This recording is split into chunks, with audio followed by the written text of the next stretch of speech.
Buenos días a todos, hermanos. Muchas gracias por la invitación que me han extendido. Para mí siempre es un gusto visitarles, compartir con ustedes la palabra de Dios. Vamos en esta mañana a tener una lección basada en una de las historias más famosas del Antiguo Testamento, que es la historia que tiene que ver con las plagas de Egipto. Cuando nosotros predicamos el Evangelio a la gente que no conoce, el mundo pues ha hecho hasta películas, ¿verdad?, de historias muy famosas de la Biblia. La Arca de Noé, las plagas de Egipto es una de las más famosas. Y en cierta manera ellos al menos tienen una idea vaga de lo que fue. Entonces, siendo ellos como niños, y como niños en el Evangelio, pues es bueno que nosotros aprovechemos esas historias que ellos ya conocen para darles una explicación más profunda de lo que Dios quiere enseñarnos a nosotros. Y pues a mí me ha parecido bien que compartir con ustedes esta lección. Y como una segunda aplicación, bueno, mi propósito para con el inconverso es ¿qué pasa cuando el hombre se obstina en su pecado? Esa es la idea. Las plagas son esa descripción de lo que pasa cuando el hombre se obstina en pecar. Y también les comentaba como una segunda aplicación también para nosotros como cristianos, porque a veces nosotros también nos obstinamos y nosotros hacemos lo mismo, pero tal vez en otras cosas. Bueno, y aquí, bueno, compartimos esa enseñanza, esa aplicación que vamos a desarrollar en esta mañana. He titulado la lección ¿Serás como el faraón? En esa idea de obstinarse a pesar de las advertencias de Dios. Si vemos en el libro del Éxodo, a partir del capítulo 5, comienza el relato de cómo Moisés y Aarón se presentaban delante de Faraón. Dice la escritura: después Moisés y Aarón entraron a la presencia de Faraón y le dijeron: Jehová, el Dios de Israel, dice así: deja ir a mi pueblo a celebrar fiesta en el desierto. Por favor, noten eso de celebrar fiesta. Y Faraón respondió: ¿quién es Jehová para que yo oiga su voz y deje ir a Israel? Yo no conozco a Jehová, ni tampoco dejaré ir a Israel. Y este relato entre la lucha entre Faraón y Dios podía compararse también como la lucha entre la carne y el espíritu. Vemos que en repetidas ocasiones Dios fue muy claro en la petición, en lo que le estaba diciendo. Éxodo capítulo 7, versículo 16, y le dijo: Jehová, el Dios de los hebreos, me ha enviado a ti diciendo: deja ir a mi pueblo para que me sirva en el desierto. Y aquí que hasta ahora no has querido oír. Esto fue algo que se le dijo a Faraón. Pero si notamos, vemos que Dios dice es mi pueblo, no es el tuyo.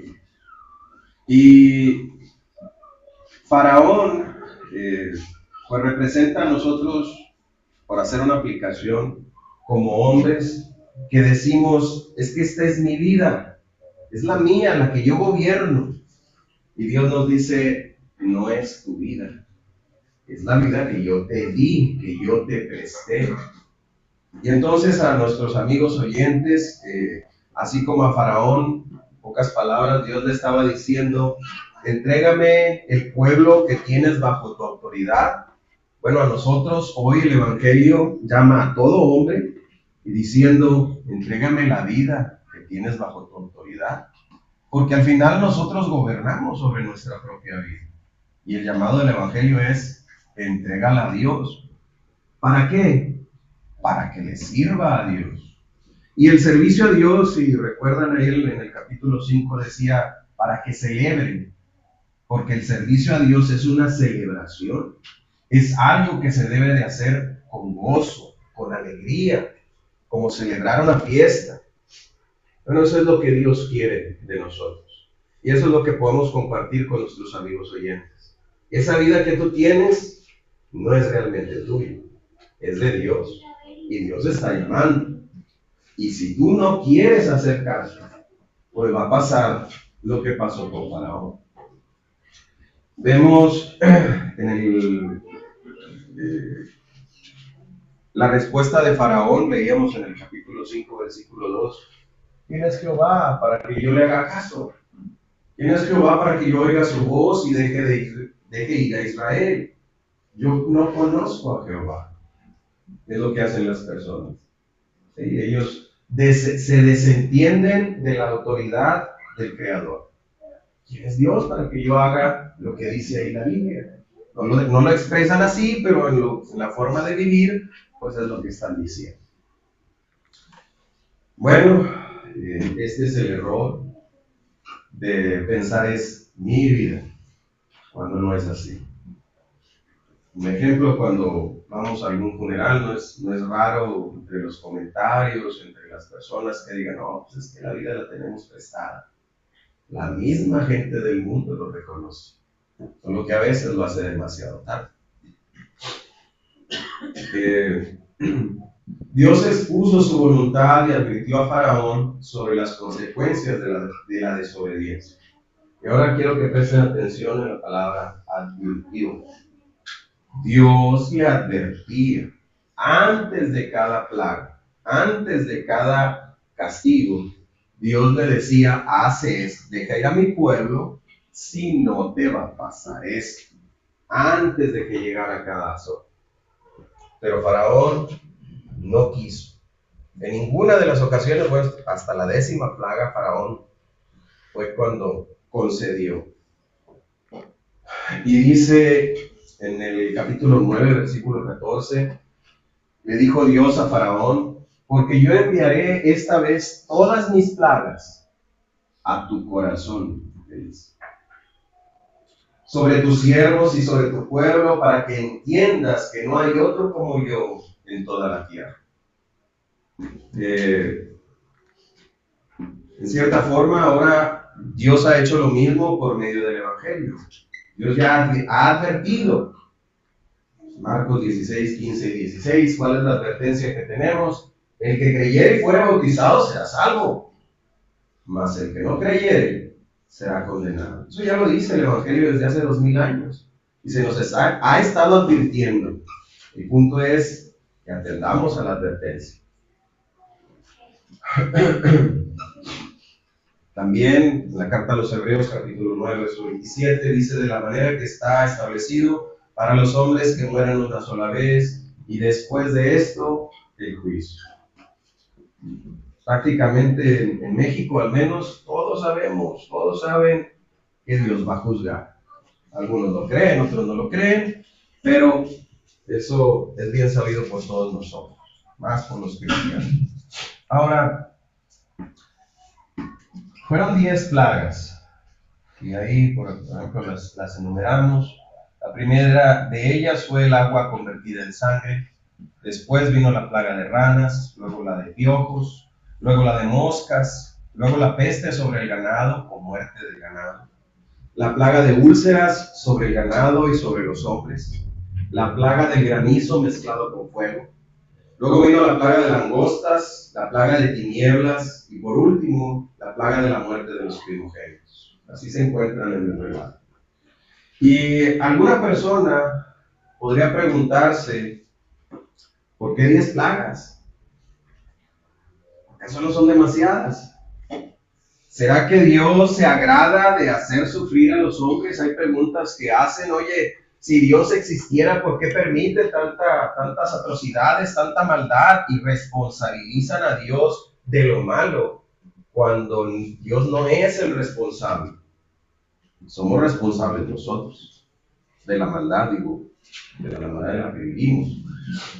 Y lejos de que sean 10 plagas y que favorezca el argumento de que Dios es malo y se complace en castigar y en hacer sufrir, de hecho es todo lo contrario. Fueron 10 porque fueron 10 o 9 las oportunidades que Dios dio para que no llegara la desgracia. Y vemos en las plagas cómo va de lo menor a lo mayor. Dios no comenzó, por decirlo de alguna manera, Dios no llegó con la espada desenvainada matando gente. Primero les causó una molestia, es como una llamada de atención fuerte, pero a la vez ligera. Es como cuando se nos dice, estás haciendo mal. Eso fue lo que Dios hizo al principio. Y como Faraón no obedecía, pues Dios fue subiendo de tono cada vez más, conforme a la obstinación de Faraón. Y a mí me gustaría que dejásemos bien en claro que Dios no se goza del sufrimiento, sino que es bueno, bondadoso y gentil, porque procura el arrepentimiento. Eso era lo que Dios quería con las plagas, que Faraón se arrepintiera para no seguirlo castigando, para no destruirlo. Y al menos vamos a considerar 3 pasajes que nos dejan muy en claro esa bondad de Dios. En el libro de Ezequiel, en el capítulo 33, a partir del verso 10, Dios le habla al profeta Ezequiel cuando están en una deportación. Y fíjense, tú pues, hijo de hombre, dice al profeta Ezequiel, di a la casa de Israel, vosotros habéis hablado así, diciendo, nuestras rebeliones y nuestros pecados están sobre nosotros, y a causa de ellos somos consumidos. ¿Cómo pues viviremos? Israel había entendido que le había ido mal porque ellos se lo habían buscado. Y dicen, pues estamos recibiendo lo que merecemos, ¿cómo le vamos a hacer para salir de aquí? Y dice el verso 11, diles, le dice Dios al profeta, vivo yo, es una manera de afirmar, dice el Señor, dice Jehová el Señor, que no quiero la muerte del impío, sino que se vuelva el impío de su camino y que viva. Eso es lo que yo quiero, dice Dios. Sí, yo los castigué, yo los puse ahí, pero no los puse ahí para destruirlos. Los puse ahí para que se arrepintieran, para que entendieran. El pasaje lo deja muy en claro. También en el libro de los Salmos, el salmista en el capítulo 103, a partir del verso 10, dice, no ha hecho con nosotros conforme a nuestras iniquidades, ni nos ha pagado conforme a nuestros pecados. Porque como la altura de los cielos sobre la tierra, engrandeció su misericordia sobre los que le temen. O sea, dice, es tan grande como la diferencia entre el cielo y la tierra, la misericordia de Dios. Cuanto está lejos el oriente del occidente, hizo alejar de nosotros nuestras rebeliones. Hagan de cuenta que nos separó. Dice, y se olvidó, así de tan lejos como está el oriente del occidente, así Dios se olvidó de nuestros pecados. Dice, como el Padre se compadece de los hijos, se compadece Jehová de los que le temen. Dios no es cruel. Dios es como un padre que quiere lo mejor para sus hijos. Y es misericordioso. Y noten, aquí el verso 14 dice, todo esto, aquí viene el por qué. ¿Por qué Dios extiende su misericordia, su compasión? Porque Él conoce nuestra condición, se acuerda de que somos polvo. Él entiende nuestras limitaciones, Él comprende a veces lo ignorantes que somos, lo necios, pero se compadece como un padre que entiende los errores de sus hijos, del hijo pequeño, del joven que le falta experiencia. Y entonces, como padres que amamos a nuestros hijos, pues a veces los disciplinamos, pero no con la intención de herirlos, sino nada más de corregirlos. Así es Dios. Y esto, el énfasis, se acuerda de que somos polvo, que somos humanos. Y está muy, muy marcada esta idea en la historia de Jonás. Son los últimos, así cierra el libro de Jonás capítulo 4, versículo 11, es el último versículo. Si recuerdan, Dios hizo crecer la calabacera en espacio de un día y una noche. Y luego cuando perece, Jonás se enoja y le dice, te da dolor la calabacera, te da dolor que se haya muerto la calabacera. Y le dice Jonás, sí, hasta la muerte, quisiera morirme. Y le responde Dios, y Jehová dijo, tuviste lástima de la calabacera en la cual no trabajaste, ni tú la hiciste crecer, que en espacio de una noche y en espacio de otra noche pereció. Y no tendré yo piedad de Nínive, aquella gran ciudad donde hay más de 120,000 personas que no saben discernir entre su mano derecha y de su mano izquierda, y muchos animales. Le está diciendo Dios, yo sí trabajé con Nínive, yo sí les di la vida, yo sí los hice crecer. Tú tienes lástima por esa calabacera y no me voy a tener yo lástima, compasión por estos pobres hombres. Y marca su ignorancia, que no saben discernir. Es como si no supieran la diferencia entre su mano izquierda y su mano derecha. Y vemos la misericordia de Dios. Dios es muy misericordioso con todos los hombres. Y es una evidencia las 10 plagas de Egipto. ¿Por qué? Porque no quiso destruir a Egipto. Fue compasivo en cada una de ellas. Él buscaba el arrepentimiento, buscaba la obediencia de Faraón, pero lo fue haciendo despacio, dándole oportunidad para no llegar al sufrimiento o al sufrimiento mayor. Y considerando algunas de las plagas, no una por una, pero reflexionando, por ejemplo, en este primer grupo, el agua convertida en sangre, la plaga de ranas, la plaga de piojos, la plaga de moscas, en ellas, pues difícilmente alguien murió. Tal vez por alguna razón hubiese habido por ahí algunos muertos, pero hubiera sido muy raro, hubieran sido contados. Y si se fijan, ¿qué pasó con la plaga de sangre? ¿Cuál fue la afectación para Egipto? Egipto dependía del Nilo. Y Dios, esa comodidad, por ejemplo, de, oye, hay que darle de comer a de tomar agua a los animales, llévalos al río. Pues ya no podían, porque ya el río estaba hecho sangre, además apestaba, era algo maloliente, pero no dejaba de ser una incomodidad. Ya no era tan fácil de ir a agarrar agua al río para llevármela a mi casa. Dice la Escritura que lo que tuvieron que hacer es trabajar más para conseguir agua. Tuvieron que hacer pozos. Y para sacar la misma agua para ellos y para sus animales, había que aventar la tinita y estarla sacando. ¿En qué se convirtió esto? En una incomodidad. La plaga trajo una incomodidad, nada más. Digo, era desagradable. A lo mejor nosotros, por no entender el tiempo en el que se vivía, la minimizamos un poco, pero eso era lo que trajo en resumen. Y de hecho estas otras 3 plagas nada más fue subiendo la incomodidad, o sea, fue apretándoles las tuercas. ¿Qué pasó con la plaga de ranas? Y bueno, para hacerlas juntas, ranas, piojos, moscas. Con la plaga de ranas, dice que pues, estaban en todos lados, hasta en las recámaras, en los aposentos. ¿Dónde estaban las ranas? Ahí. En todos lados estaban las ranas, molestas, incómodas. ¿Dónde estaban los piojos? Ya no nomás estaban ahí, ahora los tenía aquí. Aquí era la molestia. ¿Y dónde estaban las moscas?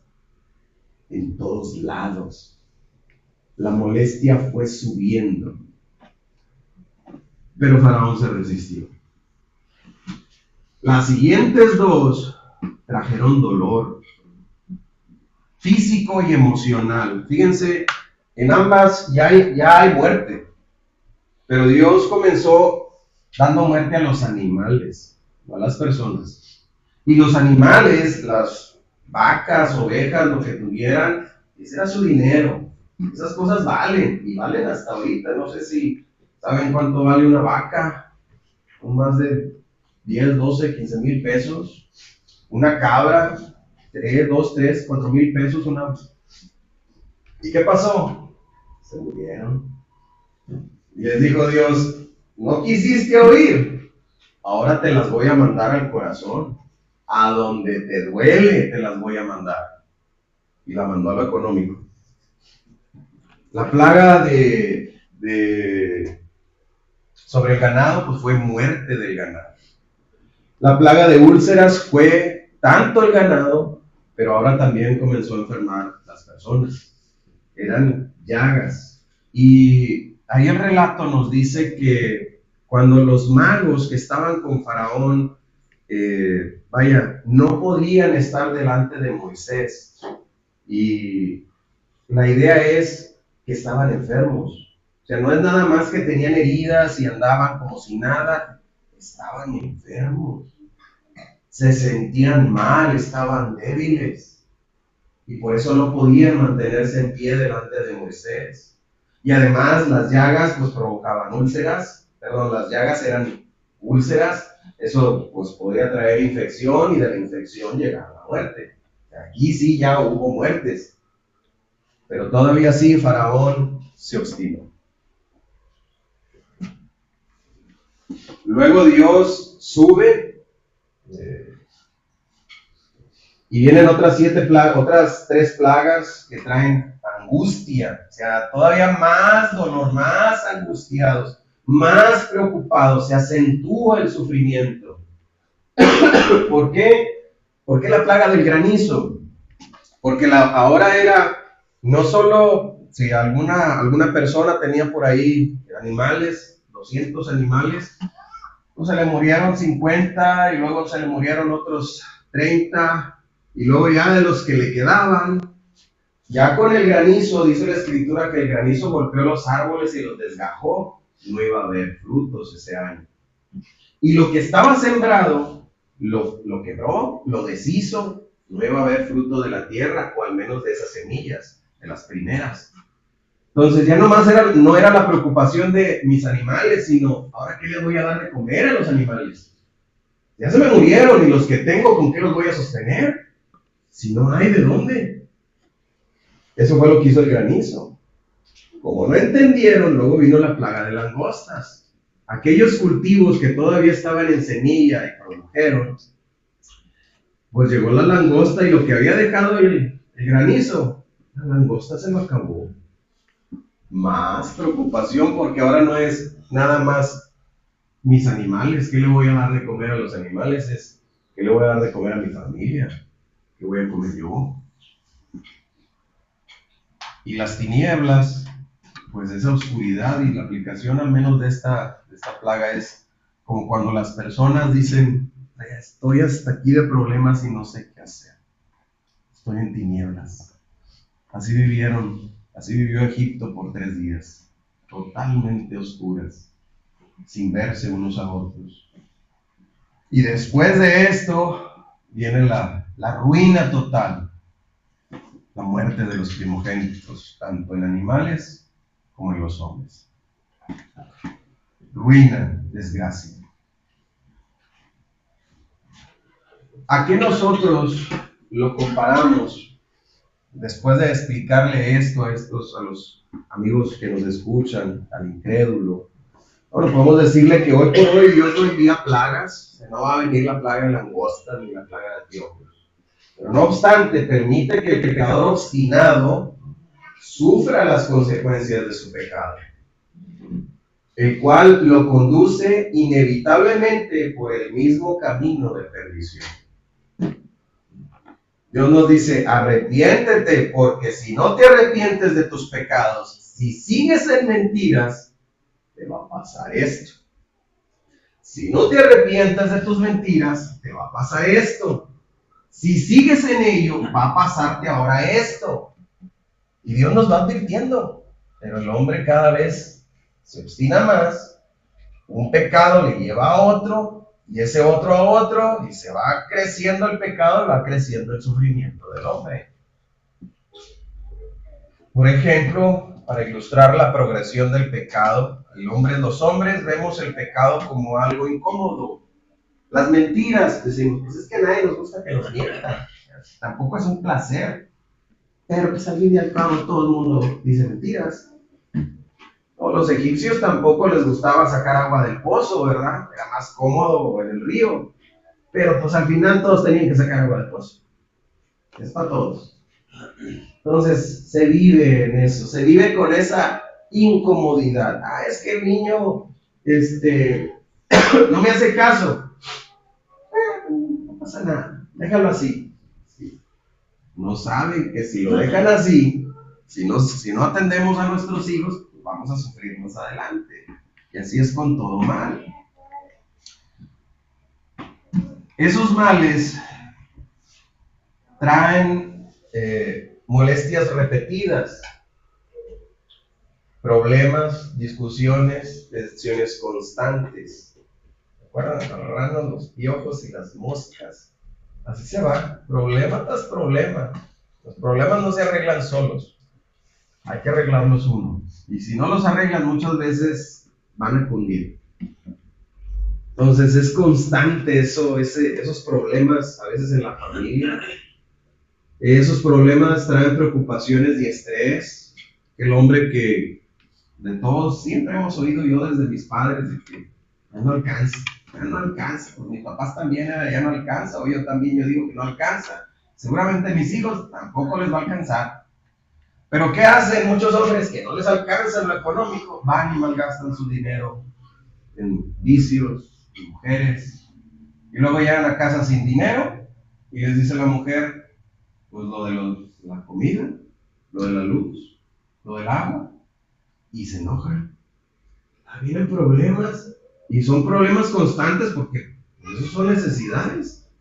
Hay que cubrir, y entonces me enojo y ya hay tensión constante, problemas, y esos problemas constantes ya viene el miedo a las consecuencias, y si me deja, y si me agarran, y si esto, y esa tensión constante trae ansiedad, estrés, y eso trae consecuencias emocionales y físicas. Se manifiesta en el cuerpo como insomnio, irritabilidad, desgaste, enfermedades psicosomáticas. Y eso de psicosomáticas es las que nos provocamos nosotros solos. Ay, me duele la cabeza y voy al médico. Dice el médico, pues es que no tienes nada. Y así andas mal, ¿verdad? Pero no es cuestión física. Es que has de traer muchos problemas. Y luego, sensación de vacío y carga interna. Como muchas veces el incrédulo pues no entiende de las cosas de Dios. ¿Qué dice? Dice, a la hora de explicarlo, dice, es que no le encuentro sentido a mi vida. Falta de propósito. Dice, es que vivo como sintiéndome culpable. Culpa sin explicación, frustración profunda, dicen ellos, me siento muy mal. Pero como no saben a veces que eso es consecuencia del pecado o de la mala vida, pues lo expresan de esta manera. Pero eso es nada más son las plagas, digo, el pecado cuando ha crecido. Y eso ya es un desorden en toda la vida. Relaciones familiares dañadas, vienen decisiones egoístas e impulsivas. Y si eres egoísta e impulsivo, ¿quién te va a aguantar? Al final te vas a quedar solo, triste. ¿Sí? Y todo esto es lo que hace el pecado. El pecado es como todas las plagas juntas. Si no te arrepientes a tiempo, te va a hacer sufrir más y más. Por eso, al final viene la ruina, soledad, fracaso, adicciones, vida sin rumbo. Y dice en Proverbios capítulo 13, versículo 15, el buen entendimiento da gracia. O sea, si te dicen y haces caso, eso te favorece. Pero noten, mas el camino de los transgresores es duro. Este es el camino de los pecadores. Es difícil andar por ellos. sufren aunque digan que no.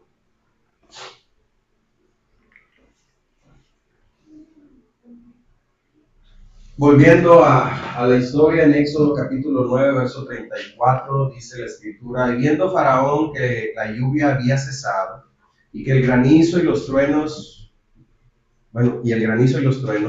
se obstinó en pecar. Ese es el gran problema. Fue el gran problema de Faraón y es el gran problema de los hombres. Obstinarse en pecar. Y endureció su corazón él y sus siervos. Faraón no carecía de información, carecía de humildad. No se quiso humillar delante de Dios. Dijo: yo puedo. Y todo eso pues, le trajo la desgracia. No supo humillarse a tiempo. No quiso humillarse a tiempo. Y hay personas a las que oímos: yo no necesito ir a la iglesia. Yo no necesito estudiar la Biblia. Algunos no dirán: yo no necesito orar. No lo dicen así. Simple y sencillamente no lo hacen. No lo hacen porque creen que no lo necesitan. ¿Sí? Por eso el mandamiento en Hebreos capítulo 3, versículo 15 es: entre tanto que se dice, si oyereis hoy su voz, no endurezcáis vuestros corazones como en la provocación. Y el pasaje se refiere a el tiempo en el desierto, es otro contexto, pero bueno, la aplicación es la misma. Los amigos oyentes, o si nosotros, hermanos, nos hemos obstinado en una conducta que no agrada a Dios, nos va a pasar lo mismo. ¿Qué quiere Dios? Arrepiéntete. Si entiendes que lo que estás haciendo está mal, si lo entiendes hoy, no endurezcas tu corazón. Arrepiéntete, déjalo o dejámoslo.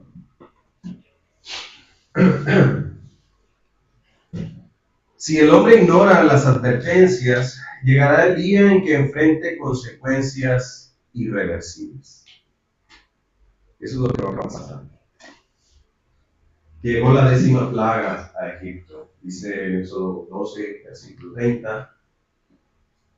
Y se levantó aquella noche Faraón, él y todos sus siervos, y todos los egipcios, y hubo un gran clamor en Egipto, porque no había casa donde no hubiese un muerto.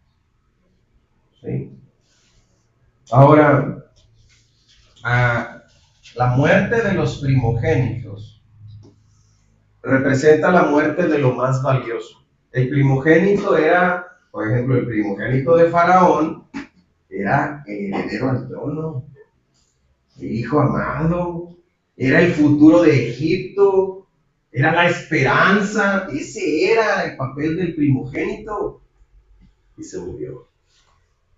En nuestra vida, la muerte de los primogénitos o de nuestro primogénito será la muerte de nuestra alma, la perdición de nuestra alma en aquel día.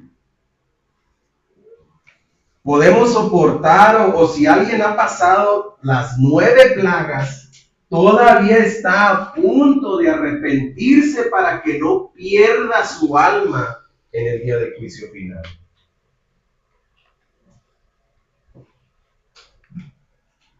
Fue solo tras la muerte de los primogénitos que Faraón reconoció el poder de Dios. Por ahí leíamos Éxodo capítulo 12, verso 30 en adelante. Se levantó Faraón aquella noche, él, sus siervos y todo Egipto, y hubo una gran clamor en Egipto porque no había casa donde no hubiese un muerto. E hizo llamar a Moisés y a Aarón de noche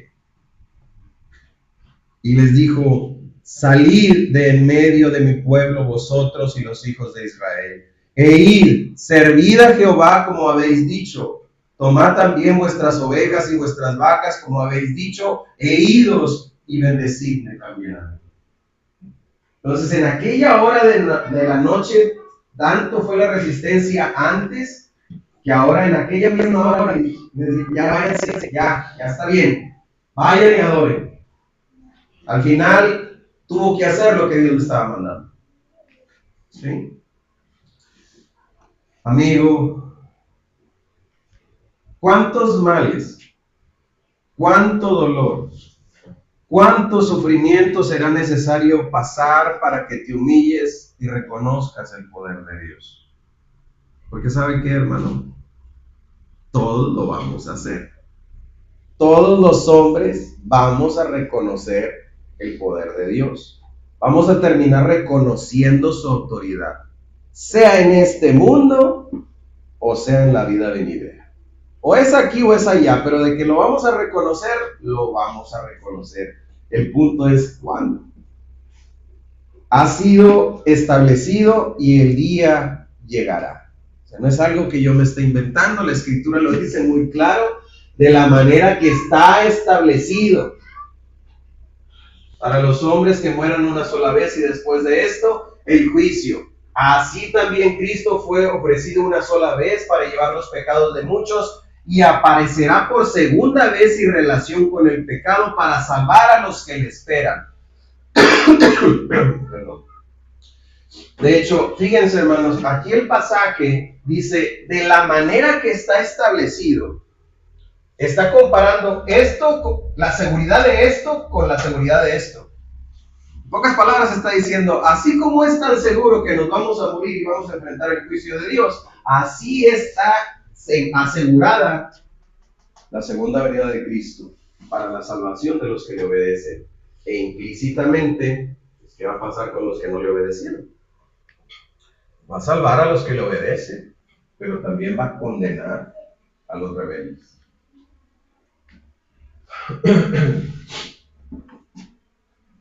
Dice en la carta a los Filipenses, capítulo 2, versículo 9 al 11, por lo cual Dios también le exaltó hasta lo sumo y le dio un nombre que es sobre todo nombre, para que en el nombre de Jesús se doble toda rodilla de los que están en los cielos, ángeles y principados, y en la tierra, los hombres, y debajo de la tierra, los muertos, los demonios. Todos vamos a reconocer un día la gloria de Cristo. Todos vamos a reconocer su señorío. Fíjese, amigo, hay una parábola en Lucas capítulo 9, versículo 13, que es la parábola de las 10 minas, que es muy semejante a la parábola de los talentos, pero tiene ahí unos datos muy interesantes. Igual, un hombre rico fue a recibir un reino, dio minas, es decir, dinero a sus siervos, se las encargó, y dice, y llamando a 10 siervos suyos, les dio 10 minas y les dijo, negociad entre tanto que vengo. Pero sus conciudadanos le aborrecían y enviaron tras él una embajada diciendo, no queremos que este reine sobre nosotros. Y es la figura de los obedientes y los desobedientes. Los obedientes entraron al servicio para trabajar para él, pero los desobedientes dijeron, no queremos que reine. ¿Qué pasa al final?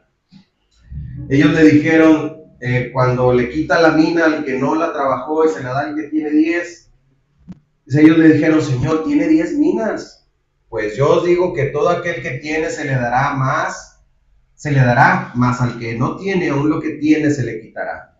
Y también a aquellos mis enemigos que no querían que yo reinase sobre ellos, traedlos acá y decapitadlos delante de mí. Amigos, hermanos, ¿quién va a condenar a los hombres al infierno? ¿Quién va a dar la sentencia? ¿Quién es el juez? Cristo.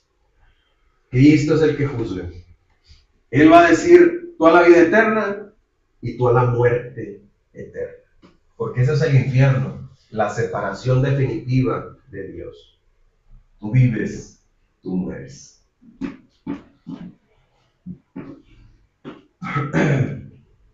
Dice Mateo 16, 26, porque ¿qué aprovechará el hombre si ganare todo el mundo y perdiere su alma? ¿O qué recompensa dará el hombre por su alma? En aquel entonces, en aquel día, va a ser demasiado tarde. Salva tu alma, es lo que hay que decirle a los amigos a quienes les predicamos. Salva tu alma. Arrepiéntete hoy. Deja de ser obstinado, deja de aferrarte a tus pecados y obedece a la voz de Dios que te está llamando al servicio. No sea que te sorprenda la noche. ¿Se acuerdan Faraón en la noche? Háganme Moisés. En la noche, a medianoche. Pues ese es el problema. No vaya a ser que a nosotros nos sorprenda la noche y nos tome desprevenidos. Después de esto, hermanos, se establece la Pascua y la sangre del cordero. Antes de que pase la plaga, Dios da un mandamiento al pueblo de Israel y les dice que tienen que sacrificar un cordero con ciertas características. Les dice, y tomarán de la sangre de ese cordero y la pondrán en los dos postes y en el dintel de las casas en las que han de comer. La ilustración es, la van a poner en los dos postes y en el dintel. Y tienen que manchar con la sangre del cordero. Ojo, hermanos, bien importante, el pueblo de Israel no se salvó por ser el pueblo de Israel. Se salvó porque obedecieron. Si no hubieran marcado, sobre ellos también hubiera venido la plaga. Fueron obedientes. Y así, hermanos, nosotros no debemos confiarnos y decir, es que yo soy cristiano. Y ya con eso, no. También nosotros tenemos que marcar la puerta de la casa representa toda la vida, el entrar y el salir. Toda nuestra vida tiene que estar marcada con la sangre de Cristo. Tenemos que vivir como cristianos. Si no vivimos como cristianos, pues el ángel de Jehová no nos va a reconocer y vamos a perecer en aquel día. Dice énfasis también de que, fíjense cómo les dice Dios a Moisés, pues yo pasaré aquella noche por la tierra de Egipto, heriré, yo lo voy a hacer, a todo primogénito en la tierra de Egipto, así de los hombres como de las bestias, y ejecutaré mis juicios en todos los dioses, sobre todos los dioses de Egipto, yo, Jehová. Él iba a dar muerte, como ya mencionamos. La cuestión de poner la sangre, dice, yo la veré. Yo voy a ver ahí la seña. Y pues sí, Dios ve toda nuestra vida. Dios ve nuestro entrar y nuestro salir y ve cómo andamos. ¿Sí? Y esa historia de la Pascua del Antiguo Testamento es mencionada, obviamente, en el Nuevo Testamento, siendo ese Cordero de nuestro Señor Jesucristo, ¿verdad? Dice el apóstol Pablo a los Corintios, limpiaos pues de la vieja levadura para que seáis nueva masa, sin levadura como sois, porque nuestra Pascua, que es Cristo, ya fue sacrificada por nosotros. ¿Sí? Romanos 5:9, pues mucho más estando ya justificados en su sangre, por él seremos salvos de la ira. Y para finalizar, pues la pregunta es, ¿serás como el faraón? ¿Vas a seguir obstinado? Es lo que podemos decir, que podemos concluir. Esto es lo que Dios demanda, hermanos, lo que tenemos que enseñarles a los incrédulos. ¿Qué te está pidiendo Dios? Mi amigo, mi hermano, mi primo, mi vecino. Dios te está pidiendo que le entregues la vida que está bajo tu autoridad, para que le sirvas. Esta historia nos enseña que Dios es bueno y te está advirtiendo en repetidas ocasiones. ¿Tienes problemas? ¿Tienes dificultades? ¿No será que andas mal? Hay que ayudarles a meditar. Hay que hacerles ver que resistir a Dios solo trae desgracia.